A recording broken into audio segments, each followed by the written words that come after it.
Jadi menjadi manusia itu sebenarnya layak kita syukuri. Karena manusia itu adalah jembatan terakhir untuk menuju keilahian. Karena kita berevolusi dari sel tunggal menjadi sel multiseluler. Manusia itu memiliki susunan komplit. Sebagaimana sistem sarafnya itu paling komplit. Berarti dia memiliki memori ingatan yang kuat, imajinasi yang kuat yang kita sebut kecerdasan. Tapi hari ini banyak manusia itu justru terjatuh oleh kecerdasannya sendiri. Bahkan sangat naif ketika dia bunuh diri karena kecerdasannya sendiri. Karena kita tidak pernah diajarkan untuk mengalami dan menggunakan apa yang kita miliki. Menyatu itu mengalami. Kita jarang mengalami mata kita sendiri. Kita jarang mengalami hidung kita sendiri, gitu kan. Kan akhirnya kalau di kita belajarnya roso gitu ya. Roso itu mengalami. Hari ini kita banyak mengalami orang lain, wanita cantik di luar diri kita, objek materi, itu yang membuat kita distraksi secara energi. Ketika kita terdistraksi secara energi, dunia tidak pernah mengajarkan kita cara menggunakan perangkat yang kita kenakan sebagai tubuh, sebagai pikiran, sebagai perasaan.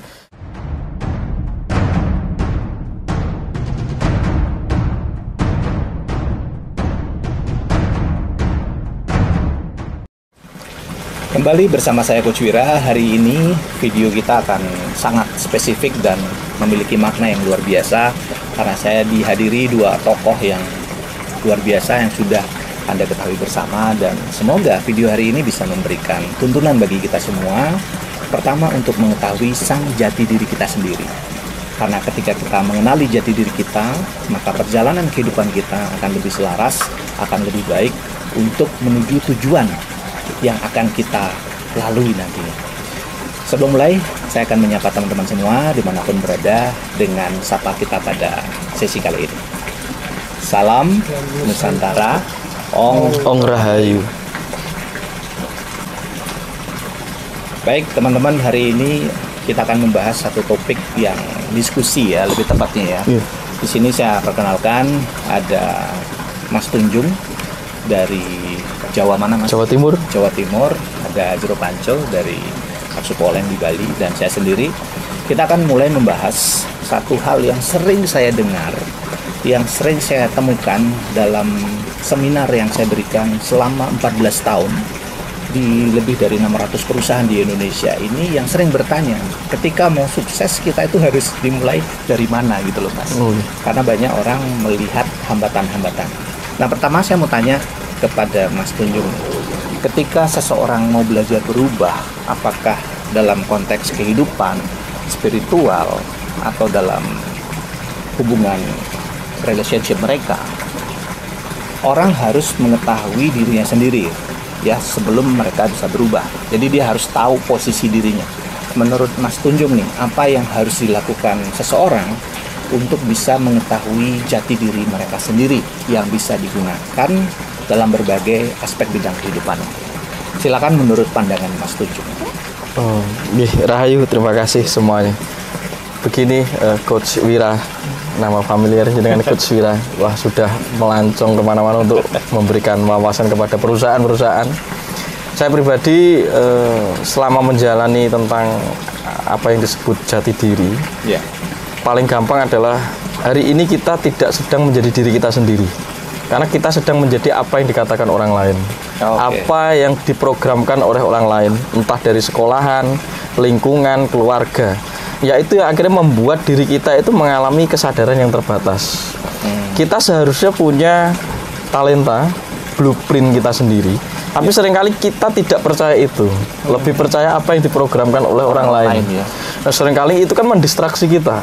Bisa jadi kita merasa bahwa aku nggak bisa seperti ini. Itu karena ada doktrin dan dogma yang terlalu kuat di dalam tubuh kita. Maka hari ini, termasuk saya belajar ke Bali, kepada Jero Panco, mendalami soal Tantra, itu sebenarnya adalah aspek untuk mengeksplor.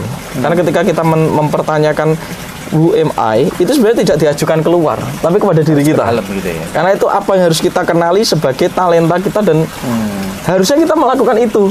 Nanti sesuai dengan misi hidup jiwa kita ada di Ngarca pada ini. Nah, inilah yang seringkali, Jero, mohon maaf, yang kita temukan di lapangan itu, orang itu bilang bahwa justru apakah spiritualis atau orang yang sedang menggali jati diri itu tidak boleh berbisnis, tidak boleh menjadi ini, tidak boleh menjadi itu, harus meninggalkan dunia dan lain sebagainya. Itu kan sebenarnya asosiasi yang salah. justru kita ini bermeditasi, kungkum dengan segala ritual menggali diri kita harus kembali. Wong Bima saja ketika masuk ke samudra ketemu Dewa Ruci, dia tetap harus kembali kepada keluarganya. Jadi setelah kita belajar spiritual, kita harus kembali menyelesaikan karma kita. Gitu. Jadi otak kita konon kalau di barat itu ada 3 fungsi kan. Sadar, analisis, bawah sadar. Nah, seringkali kita mengikuti alam bawah sadar yang diprogramkan sejak kecil, bahkan sejak dalam kandungan. Betul. Misal hari ini ketika kita menemukan orang bahwa dia itu hidupnya luar biasa ya, tingkat disiplinnya di atas rata-rata. Tapi kita menemukan di umur yang seharusnya belum terjadi, masih muda, dia mengalami encok, kesemutan. Berarti dia tidak menjadi dirinya, dia menjadi program disiplin tekanan dari lingkungannya, yaitu ibunya. Ibunya. Nah, maka di dalam meditasi atau explore itu melepaskan yang bukan kita, termasuk trauma batin kita, doktrin-doktrin yang bukan kita. Nah, di dalam inti kesadaran, saya bilang bahwa sel kita itu menyimpan segala memori yang mungkin hari ini pikiran kita itu meyakini bahwa itu tidak mungkin.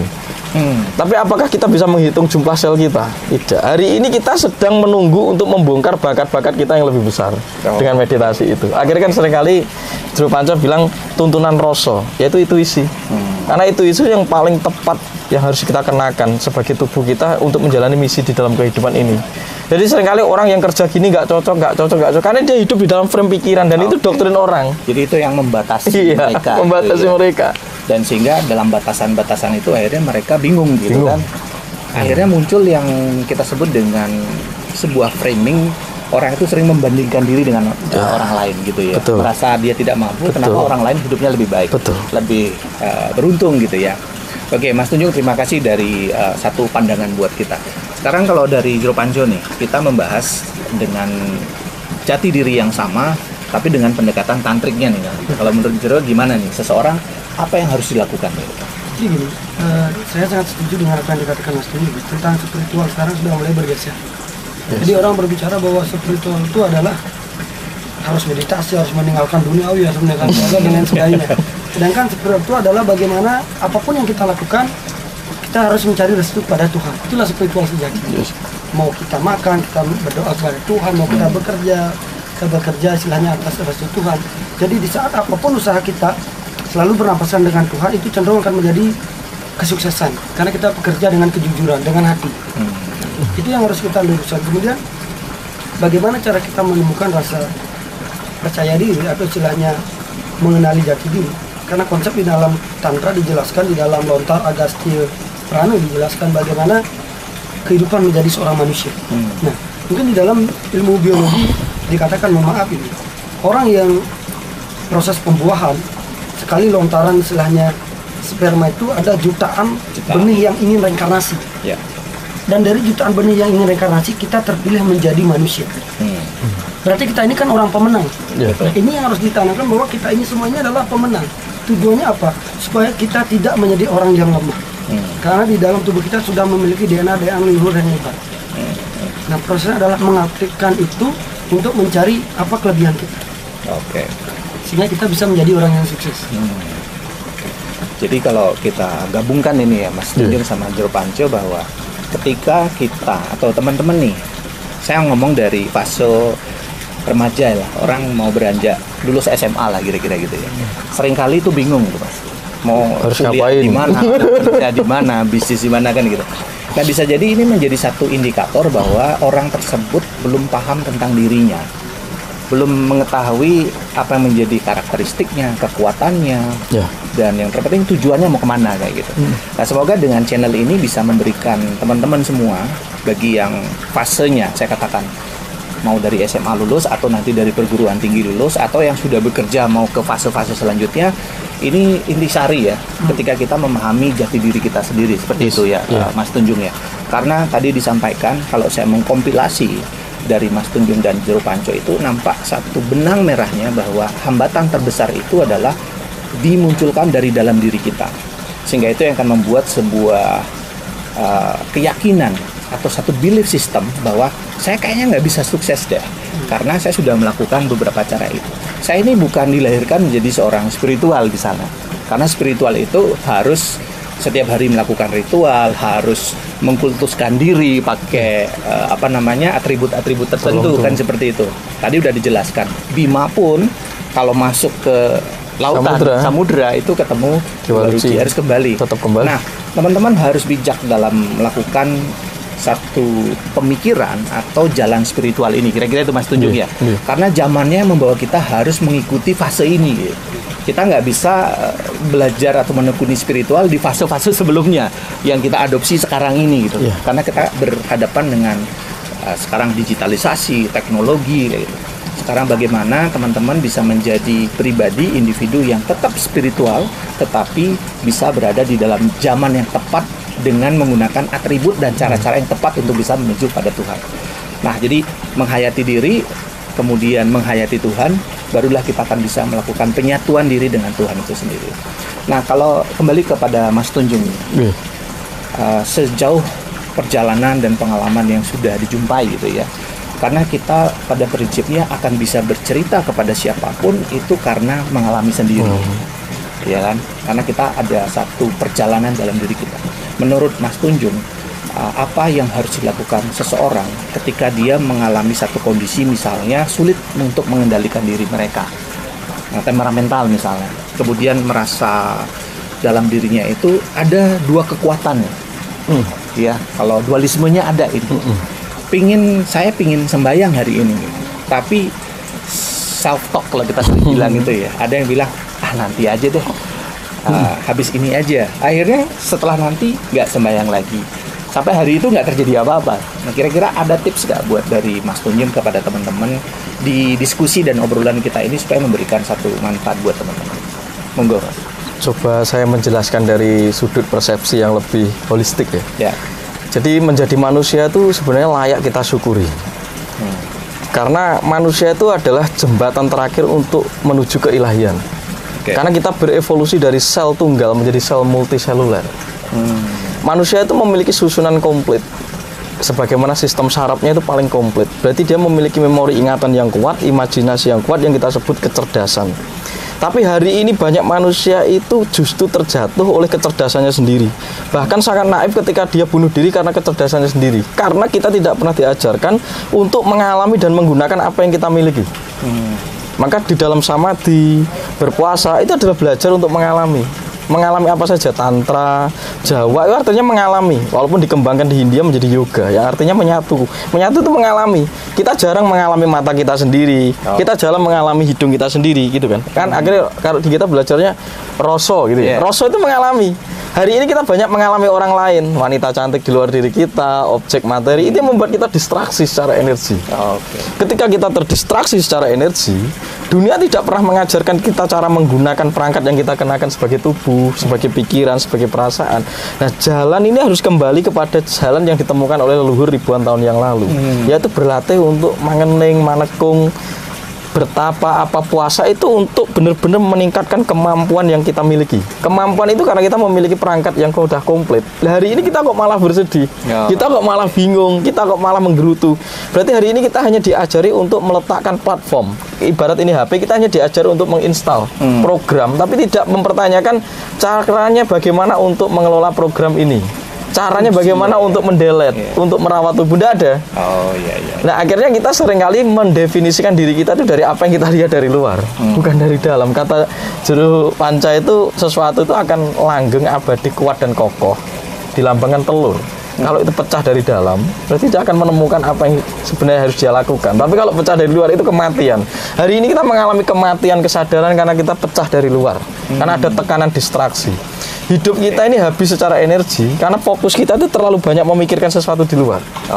Kita tidak mengalami apa yang kita miliki. Kita kenakan sebagai perangkat tubuh. Ini yang membuat manusia tidak bersyukur. Nah, akhirnya bilang bahwa spiritual itu kan harus bertapa ke gunung, harus. Tidak ada kata harus di dalam spiritual. Kalau dikatakan harus, spiritual itu normal, hanya mengalami siklus apa yang kita kenakan di dalam tubuh. Karena ini sama, maka ada perhitungan hari, ada apa? Di sini ada bulan purnama atau apa, itu kan konstelasi energi nih.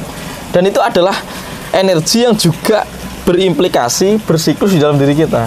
Nah, jangan meditasi kita mencermati atau mengamati kata juru panca. Dengan mencermati dan mengamati, kecerdasan kita muncul, intuisi kita muncul. Kita mau jadi apa itu being.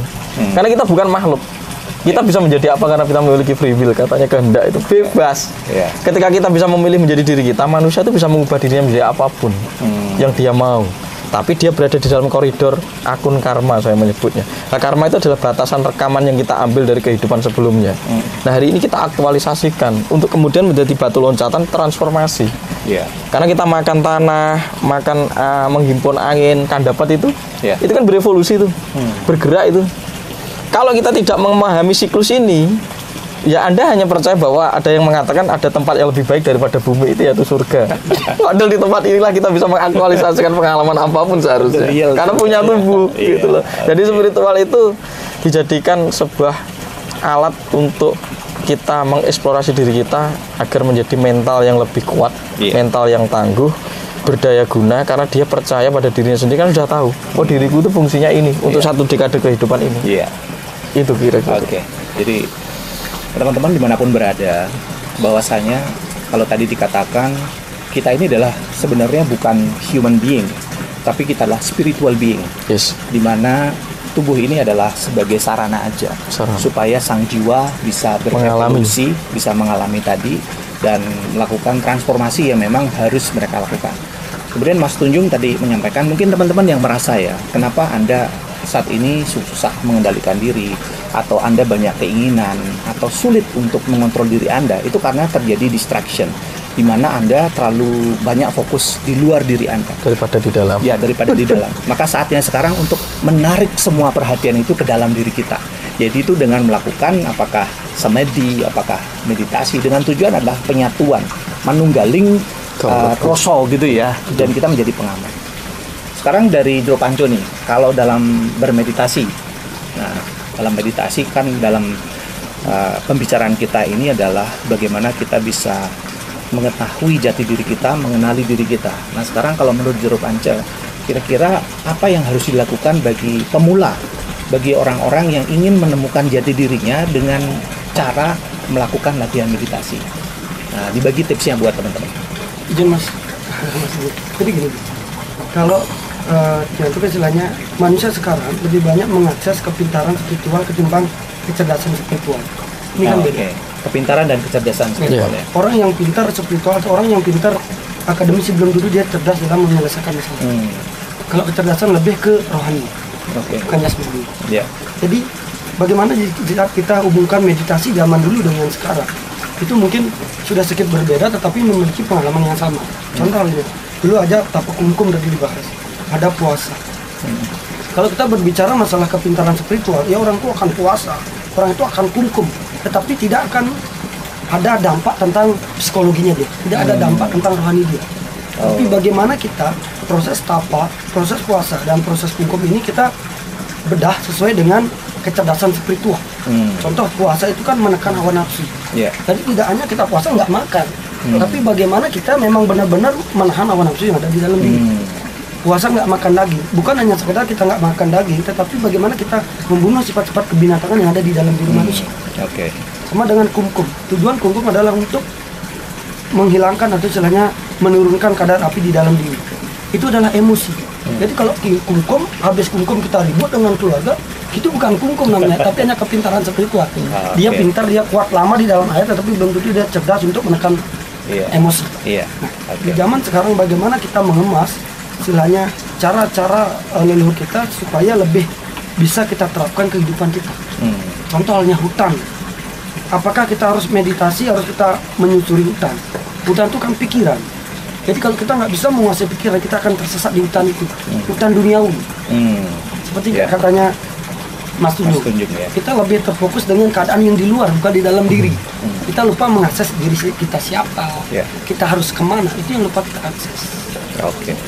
Jadi karena konsep spiritual dikatakan seorang guru tidak akan menjadikan muridnya seperti diri dia, tetapi seorang guru akan membimbing muridnya sesuai dengan apa yang dia tugaskan lahir di dunia. Kita kan sama-sama memiliki misi. Betul.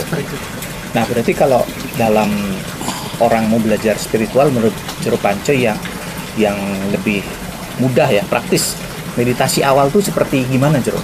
kalau tadi kita udah bahas itu jangan sampai tersesat di antara hutan belantara pikiran gitu. Sementara proses semedi dan meditasi itu adalah untuk kita menjadi pengamat gitu kan, untuk menyadari bahwa oh iya memang liar ini, memang kemana-mana gitu kan. Nah kalau menurut Jero Panco nih, yang praktis atau simpel buat orang-orang yang pemula? Yang simpel untuk meditasi adalah menggunakan sarana air. Pakai air ya? Kenapa sarana air? Satu, tubuh kita mungkin hampir 70% adalah air. Dunia pun lebih banyak air. Dan saudara kita yang paling tua adalah air. Sebut dengan Yenyong atau air ketuban. Itu Anggopati kalau kita di Bali. Nah, jadi dan juga manusia di dalam di lontar tantrik dijelaskan terciptanya manusia adalah dengan media air. Contoh sebenarnya orang tua kita melakukan yang namanya proses terjadi kita mengeluarkan keringat sampai keluar yang namanya air mani. Kalau di dalam lontar disebut dengan kama petak dan kama bang. Ini ada kama riku kehidupan manusia. Dan sampai juga kita kematian diproses dengan air. Makanya di Nusantara disebut dengan gamat tirta itu kita di Bali.